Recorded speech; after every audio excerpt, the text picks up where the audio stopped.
a part of West Coast Practice Consultants, and we developed with many partners, Supervisor Core. We revised it. A little bit about me. I've also been in child welfare for 19 years. When we were in the development of this program and of this curriculum, Sarah and I were both supervisors in San Diego County. We're currently both managers over different programs. So this curriculum is very near and dear to our hearts. There's a lot of information that I think also helped us grow, and I'm super excited to be able to share it with all of you and to learn from all of you.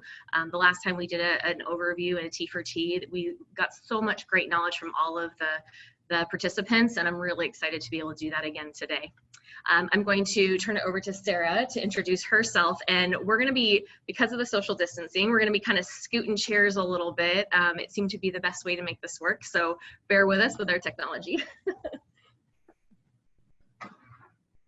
Hi, everybody. My name is Sarah Glass, and like Diana said, I am also part of West Coast Practice Consultants. It's really nice to see you all today. We are going to try to make this as interactive as possible given the circumstances, and it's just great to see you guys, so welcome. All right, so how many, I see some giggles already. I'd love to try out the reactions for a second. The reactions are on the bottom of your screen. How many of you have already done a virtual training of your own? As a trainer, how many of you have already had to kind of figure out your new curriculum in a virtual world? Maybe give a thumbs up. Or yep, okay, so I'm seeing that some of you already have, ooh, I'm seeing a lot of you already have had to do it. So I think as we go through our group agreements in a minute, I think through maybe what you knew you needed from a virtual training when you were a trainer, and maybe what was really helpful that we can also include in our group agreements later, okay? Again, welcome. Again, the revisions for Supervisor Core were not just from Sarah and I. We wrote it, but it took a heavy lift from a lot of people in order to do this training and to evolve it into what it is now.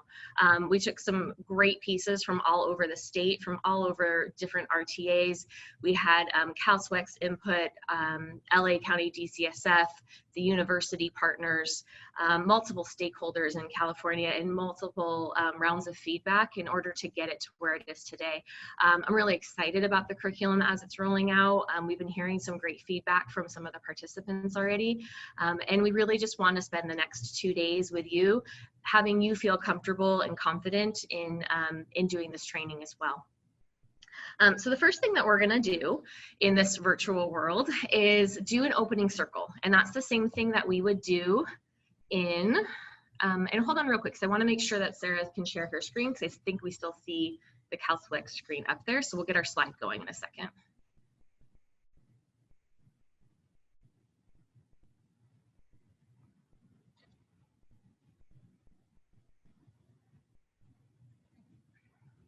Hopefully you all have this as well in front of you to reference as we get going. So again, I'm going to have you use your reactions. How many of you have participated in an opening circle before? Thumbs up or clap, anything you want to do that would show that you've done an opening circle. I see one on the first one, a couple on the second, a couple on the third screens. So great. So for those of you that you have not done one, an opening circle is a great way to help participants start to feel comfortable and start to share and start to build that community by just simply asking a question in the beginning. You'll see it in every day of Supervisor Core except for day 10. And in day 10, you see a closing circle to just really close that loop and wrap it up. So we're going to participate one in today. And the questions, if you want to go to, we're going to slide over one more screen. So again, it's a great way for everyone to share. It's great to have everyone, it really are, all the ones in Supervisor Core will center around themes of the day. And one of the things that we found helpful is to start to chart out some of those answers if you're able to do it in a training room, because then you can reference back to it as you go. So today's opening circle we are going to do introductions. And the way that we figured we might be able to do this best is if I go down the participant list and then just kind of call it out by name. If you don't feel comfortable to share yet, you can just skip or maybe just give your name in the county. But what we'd really like to hear is your name, your county, and one or two things that you love about being a trainer. So maybe take a minute and kind of think about one of the couple of things that you love about being a trainer. And then I'm going to go down the list that I have, which is alphabetical. And I think if you pull up your participant list, you'll see where you are in order. So just kind of think about that for a second, and then I'll start calling out.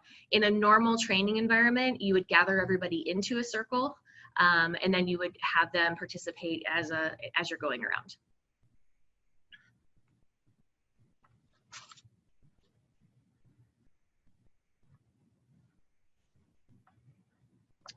All right, so I'm hoping that you guys are about ready to start.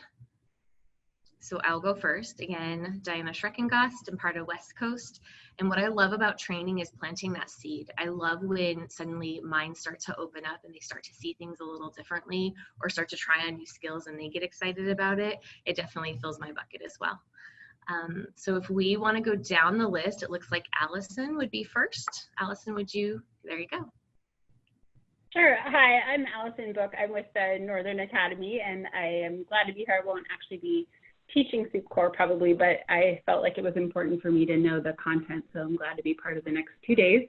And what I love about being a trainer, because I still do train some, is like you, Diana, I love being able to support best practice and see people make those connections in the classroom that really drive their work forward and help them bring that best practice to kids and families. Wonderful. Thank you, Allison. Audrey?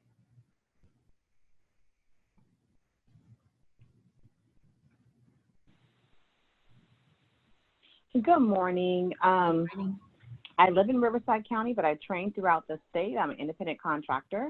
I think what I love about training is the aha moment, that moment when you see that trainees are really getting some new knowledge and they're really going, I never thought about it that way. So I think that's what I would summarize as my favorite part.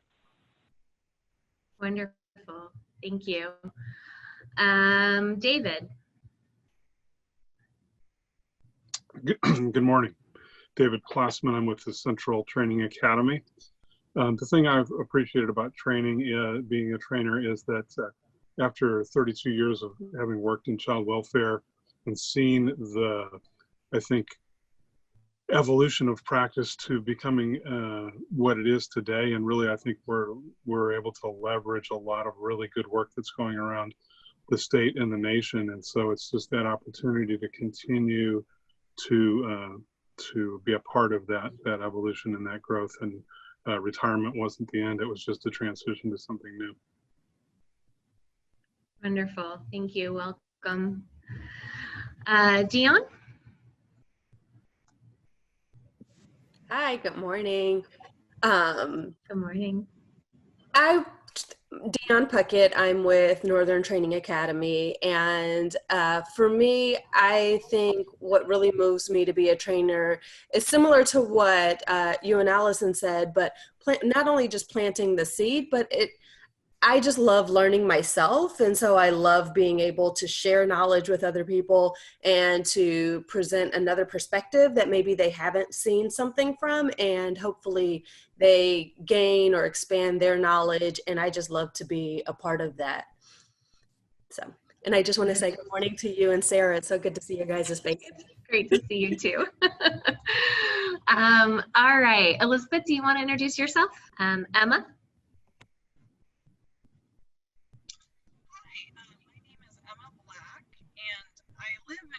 Pass, Oregon, but I work for the Northern Training Academy. I'm new to the Northern Training Academy, and I also telecommute and work part-time for Glenn County, which is a small county off of the I-5. So what I really love about being a trainer is just having the opportunity to share my passion for child welfare work. I just think it's a fun, interesting, exciting field with the potential to really make a great difference in families' lives. And I like to see when people end the day of a training just with that look of inspiration and excitement in their eyes. That really gets me feeling excited as well. I would also say that I love to travel, but that hasn't happened much since No. joining this position, but hopefully that will come around. I hope so too. Welcome. Francesca? Hello, good morning.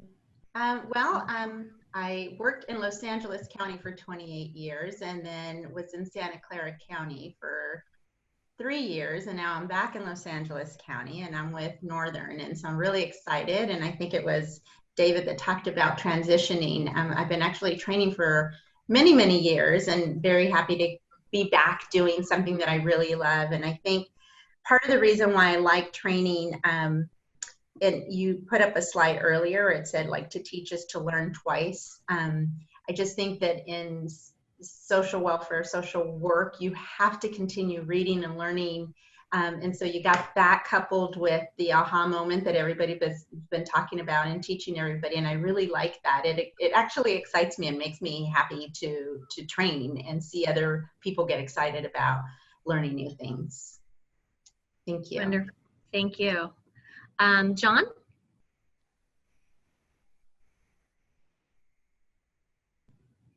John Crocker with Yuba County and Northern Trading Academy.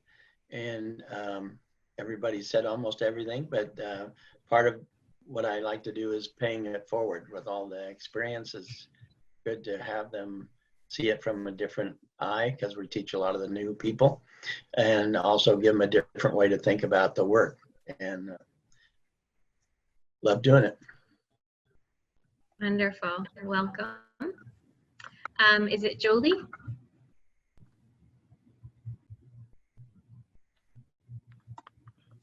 Yes, it's Jolie. You got it right. Perfect. Good morning, everyone. Good morning. Yeah, I'm trying to figure out how to kind of put what I love about being a trainer into words. And I work for Northern Academy, and I also work for Bay Area Academy. And I worked in Marin County as a child welfare, in various capacities for about 15 years, and sort of formally left about 2 weeks before the whole COVID thing started. And so I feel very conflicted. In some ways, I feel, sort of lucky that I left then, because I, experienced a lot of trauma already, but I also feel really guilty that I'm not there. I feel like I should really be there. And in terms of what I love about being a trainer, yeah, I definitely love those moments when like yesterday I was doing a training, and the first hour, I just wasn't getting a whole lot back. It was a virtual training. And then that kind of moment when you see people engage and it starts clicking in and they start asking the questions, and you have that light in their eyes, and then they're making those associations, like not just what you're saying, but larger associations. I love that moment. And what I also love about it is, strangely, sort of masochistically, I love kind of how much work it requires for me to pull them in that way. I love being so well utilized. Like I felt like I had to use every part of myself kind of to get that engagement, especially across time and space and, whatever else was going on in their life, which I'm sure it was extremely significant while they were trying to participate in the virtual training. Mm-hmm. All right. Well, welcome. Thank you. Kate? Hi, my name is Kate Bedwell, and I am a supervising practice coach with Southern Academy, and I have the much fun to coach in Ventura County. What I love about being a trainer are the conversations that happen in the training room. I love the conversations and the excitement and the passion and the debates, and just watching that critical thinking process. I'm excited to be here today. Thank you. Glad you're here. Kathy? Sorry, hi, Kathy Mays. I'm a coach and trainer with the Northern Training Academy. And I think, everything you guys say, I exactly agree with. But I think having done the work a very, very long time and knowing all the old ways we did it, it's just so much fun to be part of all this evolving practice and being able to share it and you know, see the potential there for the work that we're not done yet. And there's just so much more to go. And when you get that energy in the room and they can see that, it's really exciting for me. Wonderful. Thank you. Lori? Good morning. I'm Lori Fortin with the practice coach and trainer with Southern Regional Training Academy, also contract with Bay Area. And I agree with a lot that's been said. I've been a trainer since '99 with the Academy, and so the evolution that training has taken over the years, it's actually a lot of pressure to be the expert standing up in front of the room and have to talk all day. So I like much more I enjoy the ability to facilitate the conversations and really watch and be part of that interaction in the classroom. Wonderful. Thank you. Marion?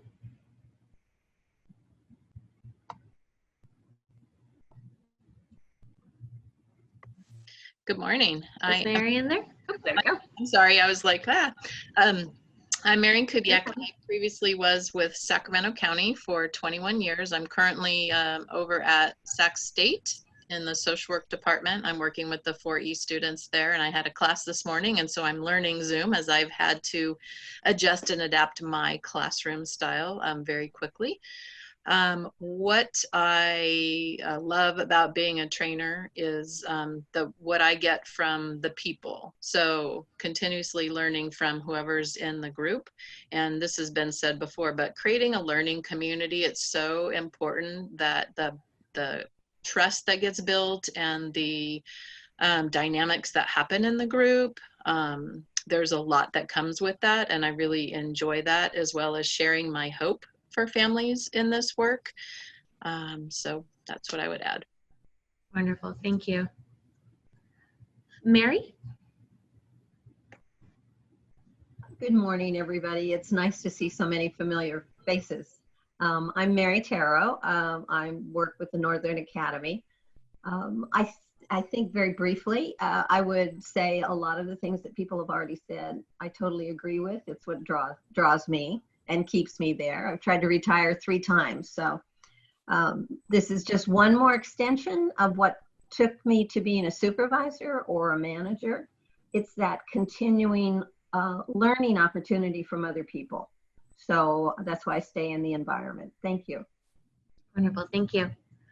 Nicole?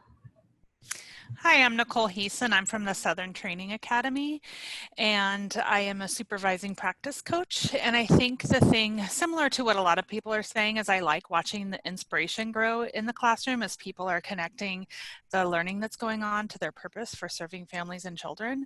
And I think I can connect to what Julie's saying, that it's even more rewarding when there was a challenge to get to that point and overcoming that barrier in the classroom. So thank you. Thank you. Peter? Hello. Let's see. My name is Peter Dolan, and I've actually been in child welfare for 32 years. I started in a county, and I'm an independent contractor. I train and coach all over the country.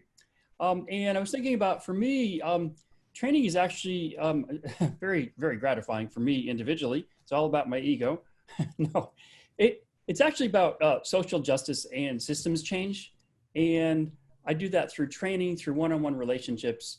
And I personally, and many of you know this, I walk the talk 24 hours. We became foster parents several years ago. We're adoptive parents now. And so it's my life. And this is one way that I get to do this and get paid for it. So it's really fun. Wonderful. Thank you. Sarah Duncan? Good morning. I'm Sarah Duncan. I'm resonating with Jolie's story. I recently also left a county child welfare agency. I was with Sacramento County for about 13 and a half years and recently transitioned all remotely to the Northern Academy. So training is now, has been my passion for many years as I juggled multiple roles within the county, but now I get to focus on this full time. So I'm excited about the possibilities, and I again see a lot of familiar faces, so it's good to see you. And I resonate a lot with all of what you said, but you know, for me, just going back, really feeling like I can support a social worker in that moment where they're like, how am I going to do this job? What do I, it's so much and they're so overwhelmed. And if they leave the training feeling like they have the tools to do this really hard job, then that feeling of, supporting them is really good for me. So good to see you all. Thank you. Wonderful. Thank you. Shirley? Hi, my name is Shirley Bong, and I am with Fresno County, and I'm currently the supervisor in staff development, but I have been there for 22 years. I currently am contracting with the CCTA, and in terms of what I love about training, with CCTA, I work for Terry Luna actually, and I predominantly do a bunch of the tech training, so like safe measures, SDM, web SDM, things to that effect. And what I love about that is being able to show people how to use those tools to gain more efficiency within their workday so that they can spend less time doing the paper side of things and focusing more on the people side of things. Wonderful, thank you. Tanya?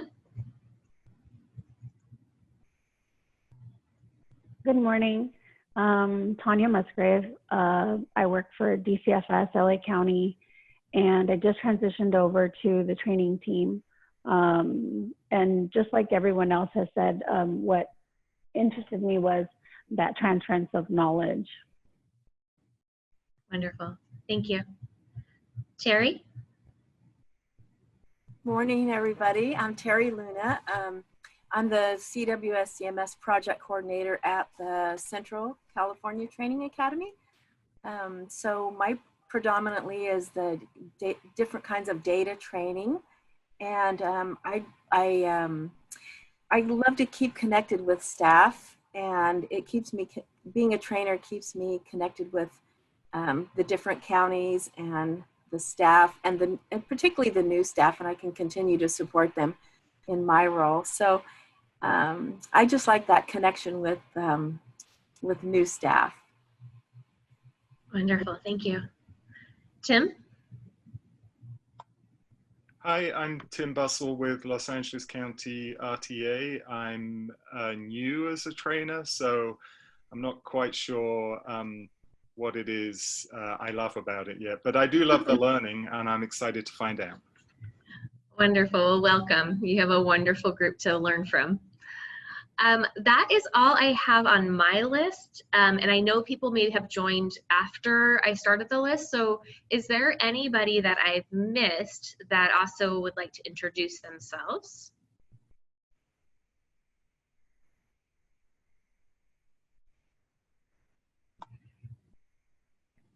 I tend not to give a lot of time to answer, so I'm trying really hard to do those counts in my head. So as you can see, the opening circle really can start to open people up. They can start to find connections with each other. They can start to build those relationships that are so important in the training community. And the one thing that I would caution you with is that, and what I purposely did not do in this training, was you may want to ask them to limit it to a couple words. You know, like, what do they love about training? They love the growth. They love planting the seed. They love whichever. But I think in a virtual world, and if you are adapting this to a virtual setting, you may want to take a little more time and allow people to do that talking, because they're not doing that natural time where they're just happen to be at the same table and chit-chatting with before in the beginning. They're not having as much time to just kind of use that voice and to build those relationships. So I think it may be important for you to think about giving a little more time in those group settings or in this opening circle to allow people to have that time to really speak up as well and start to feel a part of the training. So hopefully you enjoyed that as much as I did. I loved hearing all of the training and experiences that you have. And that's one thing I remember loving about training the one in San Diego in January, is there is so much knowledge and there's so many years of experience within this setting, within this group today, that I really hope that you'll continue to participate, that you'll lend your voice and your experience to really help to enrich this training today, and so that people can have their trainings enriched as well. I think that the more we learn from each other, the more we grow. So the next thing that we do in Supervisor Core is we do group agreements. And I think that that's really important also to establish that trusting community, which a few of you have also talked about. And so I'd like to do that today. In Supervisor Core, it will be, in Supervisor Core, it will be at the end of day, or at the end of the first activity, they do a walkabout. And at the end of that walkabout, the wording is, let me see, for me to feel comfortable in this training and actively participate, I need, and they start writing it down on that chart paper. And then the trainer will go up and they'll start having that, and that will be the forming of your group agreements. So today we don't have a walkabout, but I do think it's important for us to start to establish what we need in this training in order to feel comfortable. I think one thing for me is that we're participating. I don't doubt with all of you being trainers that we're all in this together and that we're all learning from each other and know how, and I think like a few of you had mentioned how hard it is if there's just crickets on the other side. And so I really am kind of watching. I love being able to see so many of your faces and seeing so many of you participating in that way already. But what are some of the things that you feel you need in this training in order to feel comfortable? And then Sarah's going to share it. Oh, she's going to be writing it down instead of sharing it on the screen. So we'll share it later. What are some things you need? And you know what? You can use the chat bar if you're worried about everyone kind of talking at the same time. We can do it that way as well.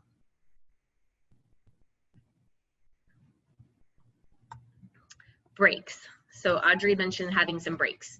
I would love to be able to let you have your breaks when you need them. This training is really compacted from, and let me know if you guys agree, this training is compacted from a 6-hour training to a 4-hour training because of the virtual piece of it. We still have a lot of information to make sure you have, a lot of information to share. So I'm hoping it's okay with you guys to take breaks as you need it. And then we'll have our half-hour break for lunch, and then we'll go into 2 hours. So it'll be 2 hours, half-hour break, 2 more hours. So I'm hoping that's okay with you. Nicole mentioned, ooh, I'm loving that so many people are writing, so let me scroll back up. Nicole mentioned a combination of lecture and interaction, and we'll definitely be having that. We've been doing some rehearsals with CalSWEC to try to add in polls and breakout rooms and things to make sure that you guys are all talking to each other and also still presenting. So we'll definitely have that. Emma mentioned work in small groups, and we will have that today as well. And I saw a ditto with Nicole. Ability to have a conversation, and I think that that's wonderful. I think that also probably goes along with the idea of sharing the air, making sure that that we're able to hear each other and that we're able to hear out all the great information and things that we have to go on. What I would love to say is in your participant list, there's the hands up symbol in the participant list. I think that you also probably have a reaction on your video, but if you have something that you want to say, instead of kind of all of us unmuting at the same time, it might be helpful to use that hands up one so that we can make sure to hear you as well. Okay, to ask questions, please do. I think that there's different levels of experience in this room, even though you're all trainers. I know we heard some people have never trained this before. Some people have done this training before and have trained a lot of new workers and probably new supervisors as well. So I think we need to hear from each other to be able to ask those questions and to feel comfortable asking them, because that's what I loved about the in-person in January, is how much everyone was able to learn from each other. Respecting different perspectives, definitely. I think that what I say, it's a healthy debate, and being able to really hear each other is only that diversity of thought is only gonna help us grow. Conversation and feedback, please. Lori mentions the ability to learn from others and have good conversations. Opportunity to express questions and worries, please do. Agree with ability to learn from others. So a lot of what I'm hearing is kind of that group consensus around wanting to be able to participate and talk and learn. And I think there's going to be a lot of opportunities for that. And a lot of the way this curriculum was designed was to learn from each other. It was, we're not going to go through 10 days of, we have no way of going through 10 days of curriculum so that you feel like you have exactly what needs to be said or exactly how we're going to do it. But really it was, what are the themes and what are some of the maybe challenges and barriers that we run up against when we teach this curriculum? And what are some of the things that we can learn from each other to kind of help with those roadblocks? Diana, we have a question yes. from Jolie. Jolie has a raised hand. Thank you, Julie. No problem. Everyone can hear me, right? Yes. I got a little unmute.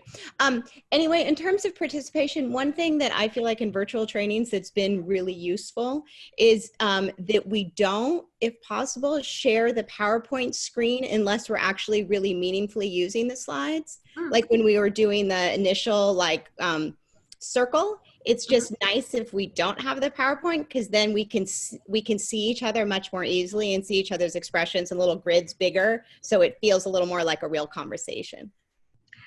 So I want to kind of hear from the group. Do you guys have a copy of the PowerPoint that you could follow along with? If you do, maybe put a thumbs up in your participant list so that I can see how many people already have access and can kind of follow along. I'm seeing Audrey does have it. Maybe put a thumbs down if you don't have it and you don't have it available to you, so I can kind of get an idea of how many people maybe don't have access to it right now.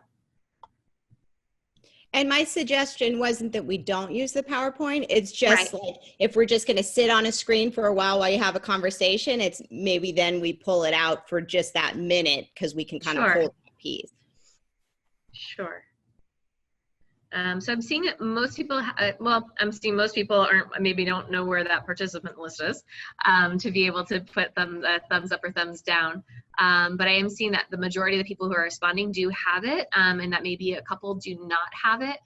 But we'll do what we can to try to toggle back and forth between sharing the screen and not sharing it. So we'll do that in a minute with the breakout rooms and the materials as well. Can I share I'm sorry, excuse me.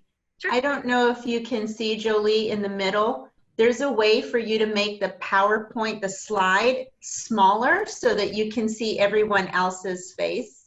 So that's why I have the PowerPoint like really small, and then I can see all of you. I know, just a thought.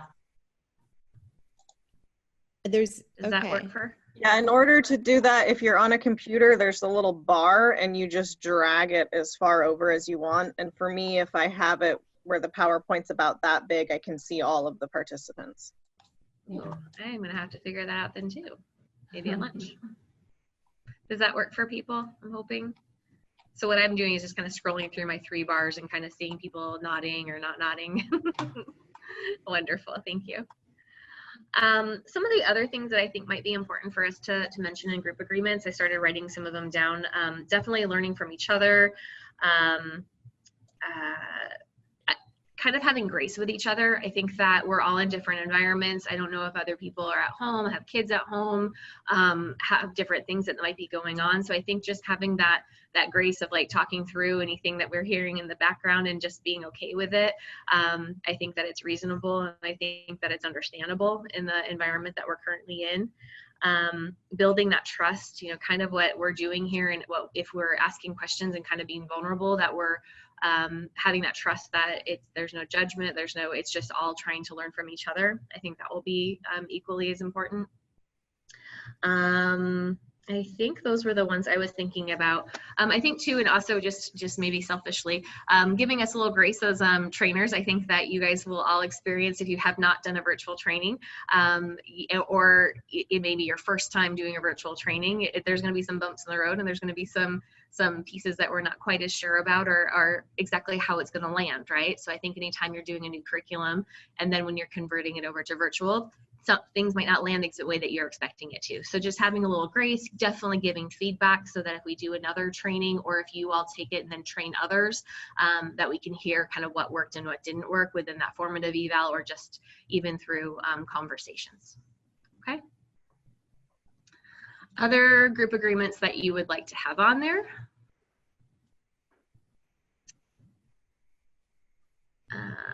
I'm seeing that some people are talking about the PowerPoints.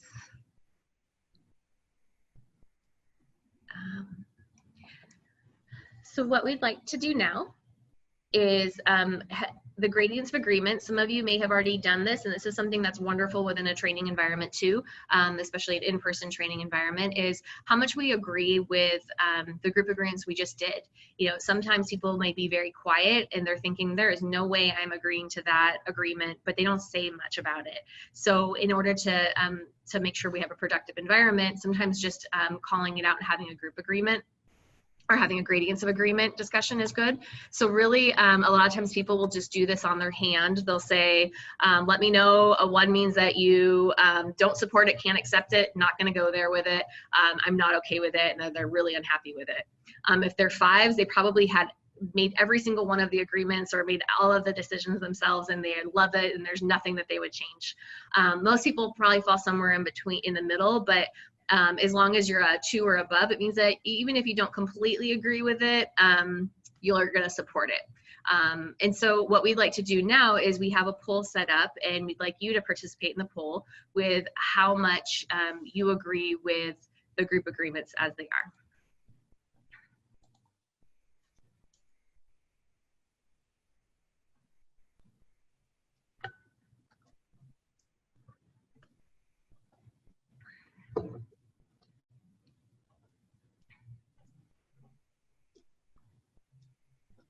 I think we have just about everybody participating. We'll give it another couple seconds and then we'll close the poll because I think we have 20 people that have participated so far.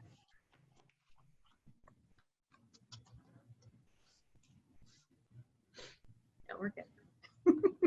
I think we're good then. All right, so you should be able to see the results of that poll. And I love it. It means that we're all 4s and 5s. We can support it. We can live with it. We can embrace them, right? And what I always like to say in trainings is if there's anything that we forgot and that you're realizing I really need this in order to feel comfortable in the training, please let us know through the chat bar, through a conversation. You can always do it privately as well to the moderator, to Phyllis, so that way you're not sharing it to everybody. So kind of what I saw in the chat room is I like the scaling of the agreements, nice feature for the polling, very nice. So I think this will also help you with some of the virtual trainings you may give as well, just some of the kind of the bells and whistles as we go. All right, so we made it through our opening circle, through our group agreements, and then we are going to go through the overview of the actual training for the next couple days. And so today, we are going to do a brief overview of the 10 days. Hopefully you've had time to just kind of read it, think about it, make some notes. Maybe some of you have even trained a couple of them already. We'll do a brief overview of those 10 days. We'll discuss Core 3.0 and the Integrated Core Practice Model, the ICPM, and talk about how both are parallel and integrated and woven in and how they support each other during this training. We'll identify concerns that you have when you've previewed the material. We'll walk through the facilitation skills that we use in Supervisor Core. We'll give an opportunity to think through how your experiences connect to the material and to the ICPM, because I think that although we want you to use the language that's in the training and we want it to have the intent needs to be there in order to make sure that our evaluations are consistent and that we're really evaluating a consistent product, we want you to add life to it with your own experiences. And sometimes when you're in the moment having to think about it, that can be a little harder. So we want to give you the opportunity within this training to kind of think about how do the experiences that I've already had bring life and bring added flair to this training. And then we'll end with a professional development planning, which mirrors what the trainees are going to be doing throughout their 10 days. So we really wanted to parallel this as much as possible while weaving in some of those skills to make sure that you felt comfortable with the foundation of training. Questions?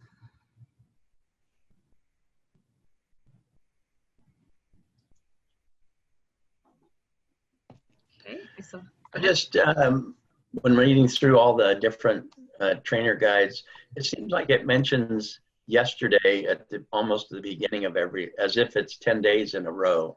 Is that the plan? Or no.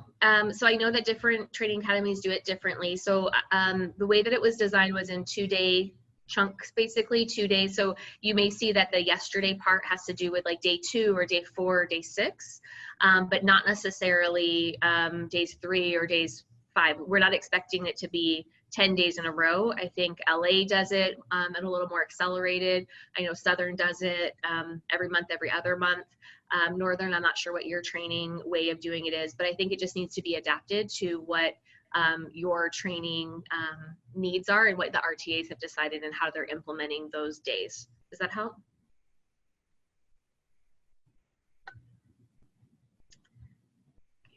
Other questions?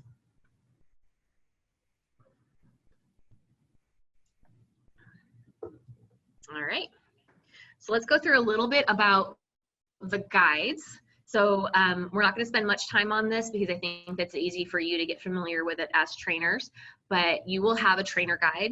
It's going to have the learning objectives, the agenda, your lesson plans in there, scripted ways to use the activities, and especially how to set up the activities and how to debrief the activities. There's lots of discussion questions. So although we want you to add your experiences, we really want to have the intent and the activity set up and executed the way that it's written, and mainly for the evaluation purposes, and the discussion questions that will prompt answers. And we have answers in there as well. So again, this wasn't just West Coast doing it. It was a large group of people who were able to give answers to those questions and to be able to really think through kind of the best of what they've seen in Supervisor Core to add it to one consistent message. The workbook will also be a part of Supervisor Core. So the workbook's a new addition, I believe, to most Supervisor Cores, you know, the most delivery. And so the workbook is something that they'll have consistently that they can take back as like a finished product at the end. It'll have all of their professional development. It will have reflection questions, and it will have some of the things that we use throughout the whole training. So the ICPM behaviors and the practice elements, they'll have inquiry questions. They'll have a lot of things that they can use as really a guide later on. And then each day will also have a trainee guide. So the trainee guide is really specific to the information of that day. It's information that they don't necessarily have to have later. It just is things for activities or setting up prompts or doing those types of things. Whereas the workbook is really something that they can kind of use and grasp onto and really have that transfer of learning as they go forward. And the last thing is staff profiles. So the profiles will be in the back of their workbook, and it is an opportunity for everyone to be talking about the same team. So even if we say, oh, we have people, supervisors in placement, we have people in continuing services, I know that the language is a little different, we have people who do investigations, and so we have all of these different supervisors kind of trying to relate to the same material and to their own team. So when we are, sorry, I'm seeing the chat questions, so I'm trying to manage my listening and wanting to make sure that I attune to the chat, so I'll answer those questions in a minute. But the training, the profiles are a way to have one team that all of you are talking about at the same time. So that way, there's 6 people and they all have different strengths, they all have different perspectives, they all have different cultures. And so when you're using them as an example, instead of all of the participants thinking of their own teams, they can start and learn the material with this one training team first, and then expand out to be able to transfer that knowledge to their own team. So with one of the questions, it says, are supervisors required to print their own documents for each session? And I think that will be up to the RTA and how you deliver it. I know in San Diego or in Southern, I believe that the material is given to them, at least it was when I went through Supervisor Core. I think that would be up to each RTA. And if there's someone else who has a different perspective on that, please let me know.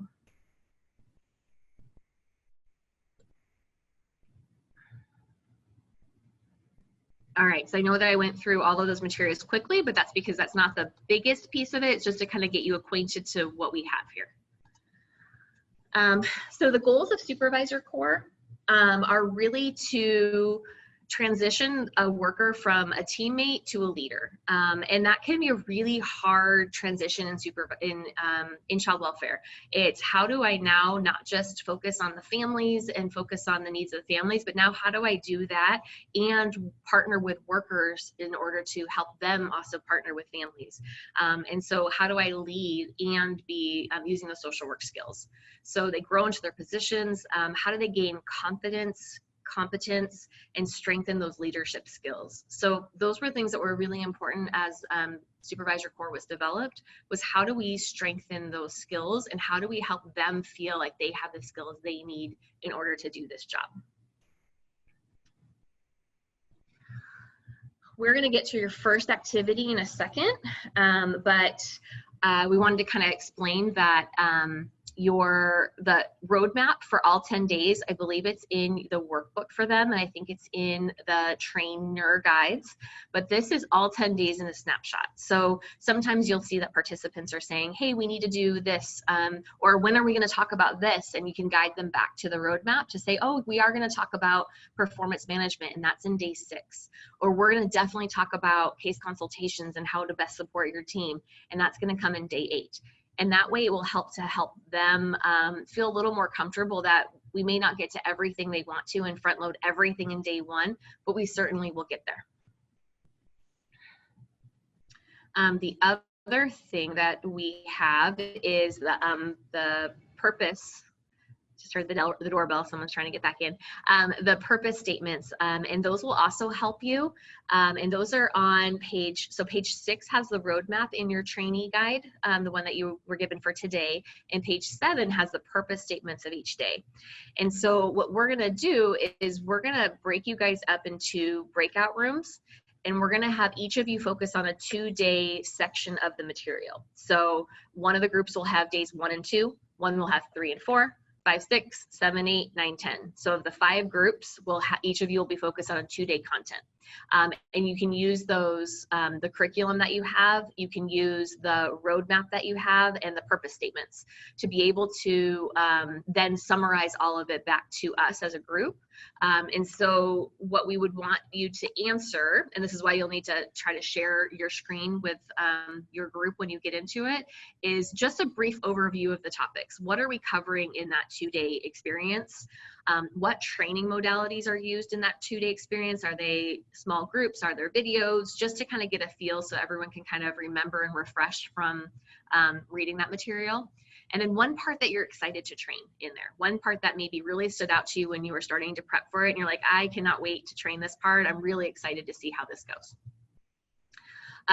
Does that make sense to everybody? And let's see if anyone has any questions. I'm going to look for hands that are raised over here in the participant list to see if that setup was enough or if you need more information before we do breakout rooms. Sarah and I will float between the breakout rooms too to make sure that you have your questions answered, but we just want to make sure.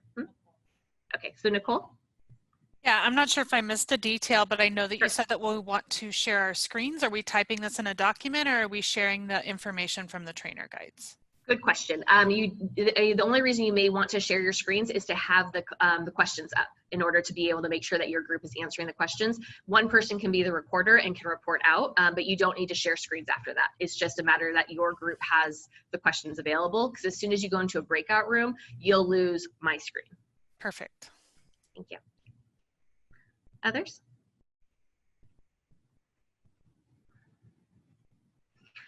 All right, so you'll have about 10 minutes in your groups, which I know is not a lot of time. So just try to do a brief overview of one, and you guys can even kind of split it up even more if you want to. But of the 2 days, so that we can kind of get a feel of what those days are, and then we will go through the 10 days at a glance afterwards. So I think Phyllis is going to move you all into randomized groups. Yes, yes, I am.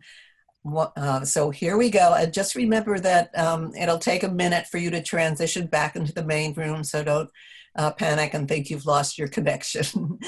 So, okay, here we go. All right, so I think we have most people back, And what I'd like to do is just hear from somebody that was in group 1 to be able to answer those questions. And I'll kind of read through the questions while we have the 10 days at a glance up. But it's the brief overview, the topics covered, what training modalities, and one part you're excited to train. Who is in group 1? Okay, that was me. I'm gonna report for our group. So for day 1, we identified the role of the supervisor, the integrated core practice model, legislation as it relates to practice, and leading through change as the main topics. On day 2, we identified the organizational climate, the DISC, trauma-informed supervision, secondary traumatic stress, and then there's a section where we kind of bring it all together. And the modalities that are used are self-assessment, videos, lecture, table activities, table discussions, some modeling. I think there wasn't really one thing we were excited about, just the ability to kind of watch people connect their sense of self to the work and create those aha moments. And that the self-assessment is a powerful tool, and it's good to see people looking at themselves as leaders as a result of that. Wonderful. Thank you very much. I do think that those first 2 days are kind of that broad overview while we're talking about the larger like macro setting. We flip-flop between the micro and the meso and the macro areas of what they're doing in order to kind of get them to see that larger picture instead of just working with families, working with the organization, and how are we going to start to be a leader and getting to know themselves so that they can start to be that leader as well. So I think you hit on a lot of it, and I'm glad that you were able to see as well that it's not just lecture. You know, a lot of it is learning from each other and talking and reflection time as well. So thank you for that.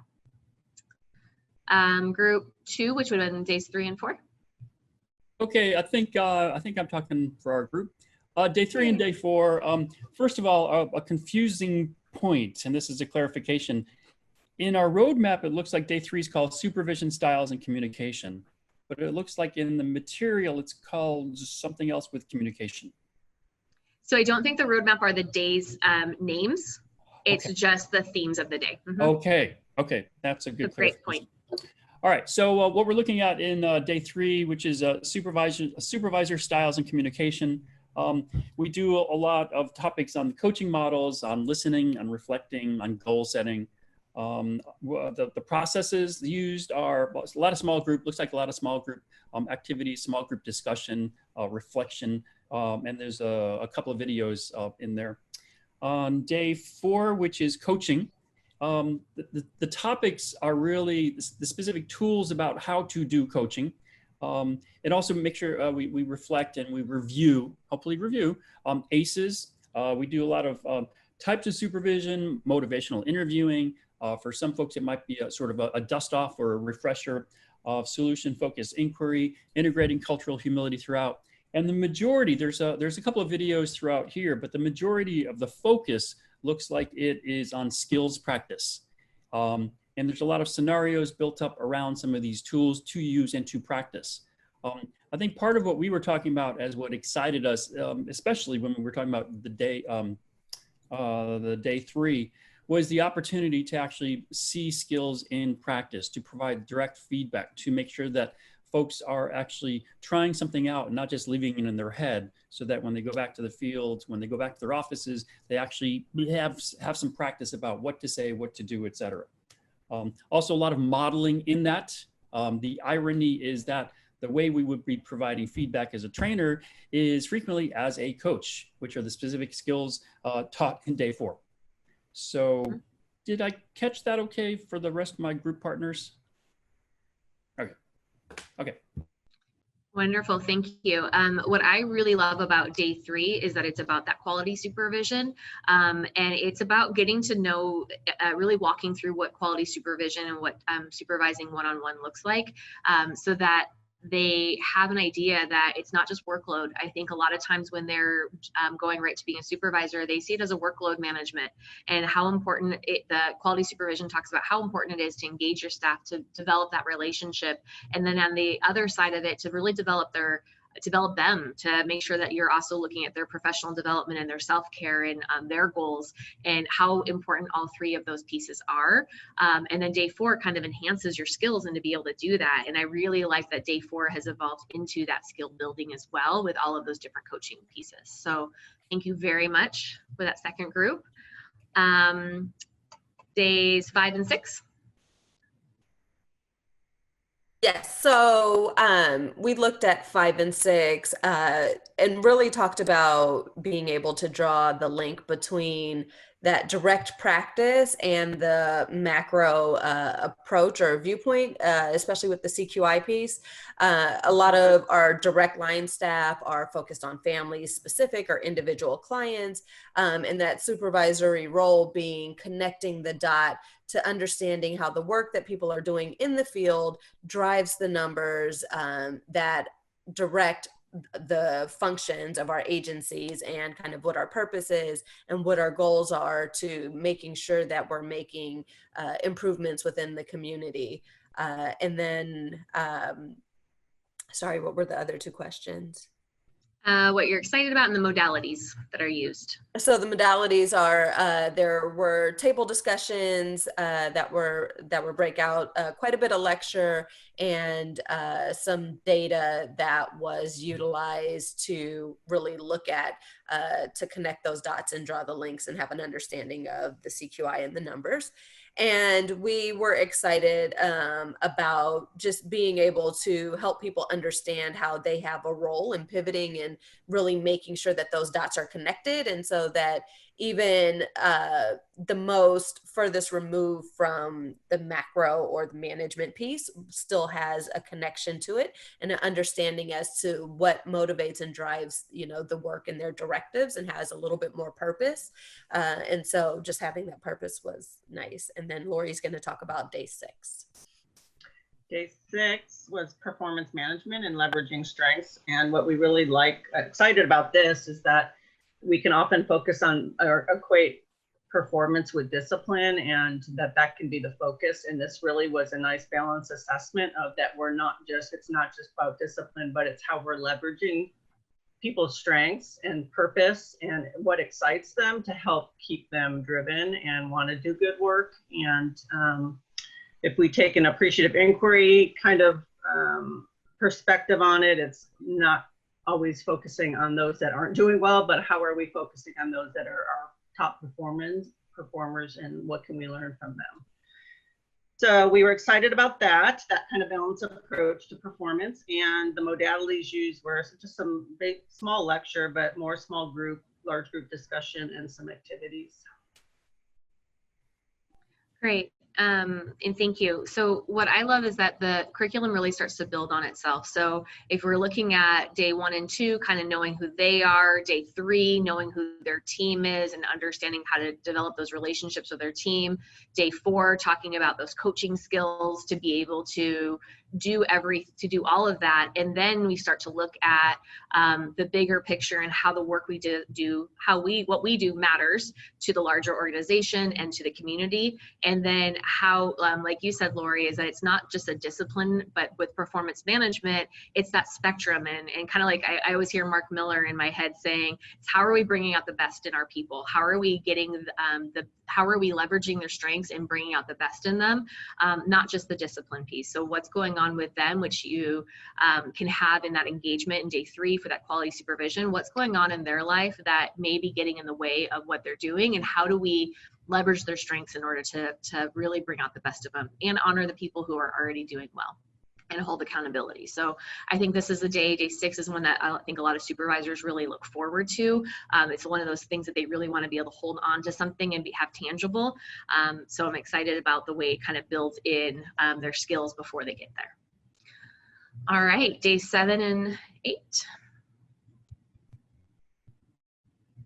We didn't decide on who our reporter would be, so I'll just go ahead, and maybe David, if you want to take day 8, or we'll decide. But day 7 is about integrating critical thinking into your assessment of your social worker. So how do you know the information and recommendations that the team is bringing to you is balanced, that they've included the voice of the family, and that they have safeguards against bias. So it goes into bias and critical thinking. And so Day 7 uses 2 TED Talk videos on bias. They do the privilege walk as an activity, and then a small group activity around mapping your consultation with your social worker.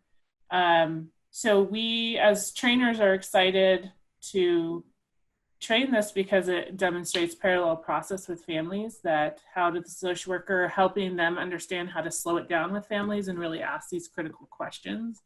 We're excited to talk about bias because it makes people uncomfortable, and you get really good discussions out of kind of unearthing those things. And the privilege walk is exciting. I've participated in one of those before, and it's really exposes some vulnerability, and so you get a lot out of professionally and personally looking through that lens. So great. Day 8, David, I think you were designated David. I just volunteered him. I can do it. So yeah, thanks for that. Sorry. So Day 8 seemed to really be a building upon on Day 7, where we really would begin to get in depth with that, what that process would be like in using critical thinking in reviewing cases with workers. So it's a really sort of hands-on nitty-gritty. This is what it's going to be like, which is really helpful because you don't want that when you're actually doing it to be the first time you actually ever were exposed to that particular dynamic. The part that I really liked was in the afternoon when you begin to really talk about how to integrate the network into that particular discussion.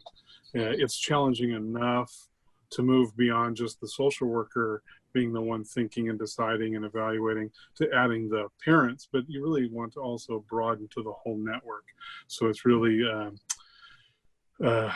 thrusting that into the conversation and then practicing it a little bit so that it won't be as scary or intimidating, although it still will be, as it might be otherwise. So again, it seemed to be like leveraging what was on Day 7 into Day 8 and how it actually would work out. Definitely. I love all these days as they've evolved, but with this one, I think with Day 7 and 8, really as you already touched upon, that critical thinking, it is in the transition to becoming a supervisor. Supervisors know how they think. They know kind of their system 1, system 2 thinking as much as they can.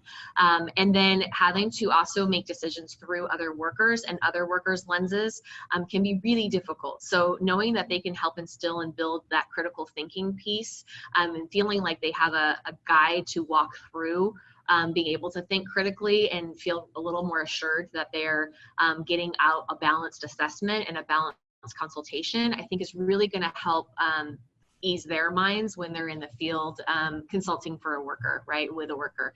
And then really talking about the different types of case consultations. And again, bringing that network, as David said,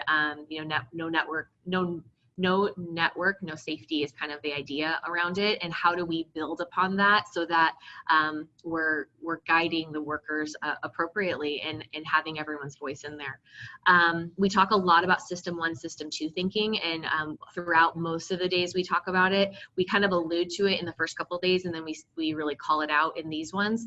And that's really the idea that knee-jerk reaction of, this is my first thought. It could be colored with bias. It could be, having another layer over it. But how do I take a second, take a step back, and how do I get into that system 2 thinking? And then also, how do I get my team to think in system 2 thinking, where we can slow it down, really be able to make sure that we're making that balanced decision and having everyone's voice in there for the safety of the children and the benefit of the family.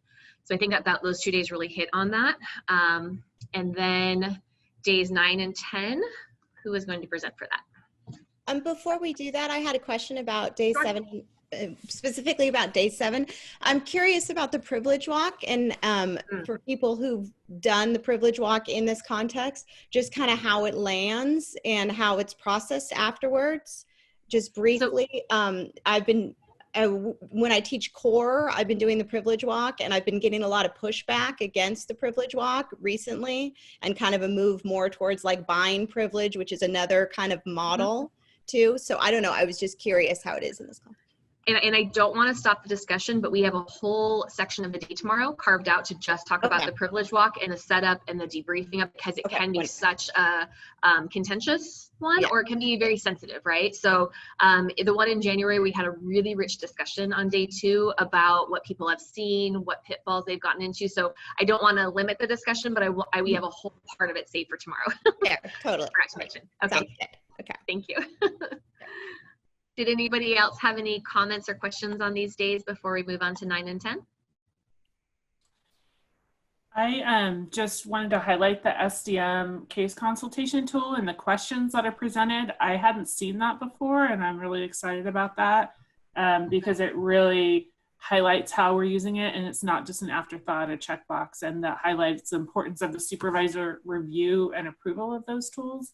So I really hope that that's being trained in SDM training, and I really like that. So wonderful. I think a lot of what was attempted during this curriculum was to show how our tools, agency tools, and the ones that a lot of the agencies are using can really be for the consultation. And it's not just a checkbox, and it's not just something else we do after the fact. That how are we having those help guide our decisions to make quality, safe decisions.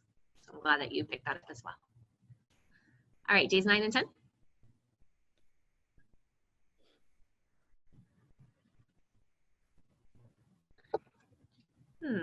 Who did we have for days 9 and 10? I was in day 9 and 10. Uh-oh. She's like, I wasn't going to say anything. Yeah, so I'm going to maybe share my screen. So I think what happened a little bit in our group, though, is that we ran out of time, and that there was kind of a rich conversation about how we would operationalize some of these things. And then the thing came up that said, you have 1 more minute. And then I shared my screen and started frantically typing. So that's kind of my caveat. And you can do as much as you guys had already had the discussion, and I can fill in the blanks later. I don't want you to feel like you have to rush through it. So you can even just say that this is kind of the conversation that we had of days 9 and 10 and how we would operationalize some of this. Because I think that's a benefit for people as well. And I can kind of fill in the other pieces. It's up to you. Okay, wonderful. So I'm gonna at day 10 at a glance. So anyway, so we were talking about, particularly with day 9, how we might be able to translate that into a virtual environment, and I think that's when we wound up spending a little maybe too much time on that. As it says up there, staff development, team development. I think there was the modalities were, there was PowerPoint, there was just kind of the lecture piece. And then there was a whole giant kind of breakout piece, like an hour or so, I think it was, at the tables where people were strategizing and having conversations with each other about how they would bring certain things back to their supervisees. And so we were talking about how that might be accomplished virtually for people to have those same kind of conversations. Clearly utilizing the breakout rooms, but there's, people were asking questions about how the breakout rooms functioned basically, and how long is optimal in the breakout rooms, that sometimes if you let people have more than, 15 minutes in the breakout rooms, you get kind of breakout room drift happening. And so how to break down the activities specifically into chunks and bring people back and forth. So that's kind of the conversation that emerged from that. Okay, so yes, day 9 and 10, the idea for 9 and 10 was that 9 was about developing your team. So we've already talked about developing them individually, talking about performance management, case consultations, and then day 9 is about developing your team cohesiveness. It has the dysfunctions of a team in there. It has the standardized team development pieces of norming, storming, performing. And then it really talks about, it has the field activity guides and how you can use the field activities for not just your new staff, but your seasoned staff in order to help promote new tools and new skills. And then day 10 is more about that kind of that wrap up and self-reflection. And as a supervisor, it adds in the ethical dilemmas, it adds in the ethical responsibilities. And then it talks about your own development as a supervisor. So then they can take that last piece of that professional development plan, make goals for the future, start to solidify it. I've heard, if you write down a goal, it's more likely to happen. So it gives them that opportunity to weigh into that. And I think that's the main piece of that end of the day. It wraps it up. It kind of tries to get all the skills put in there and having some activities as well. And then I'm seeing from the chat room where Elizabeth had mentioned that some of the days have been converted over. So I will look at her chat conversation in a minute, and then we'll share it with the group as well. So questions, if you have a question, use that hand raise function so that I can so we're not having 25 people unmute at the same time. But are questions, thoughts, comments on any of this right now? Otherwise, we're going to transition to kind of the linkage with Core 3.0 as it's written right now.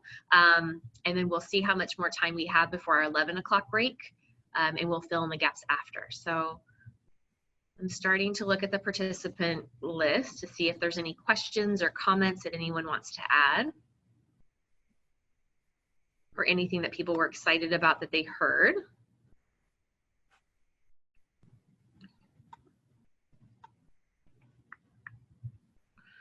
All right, not seeing any.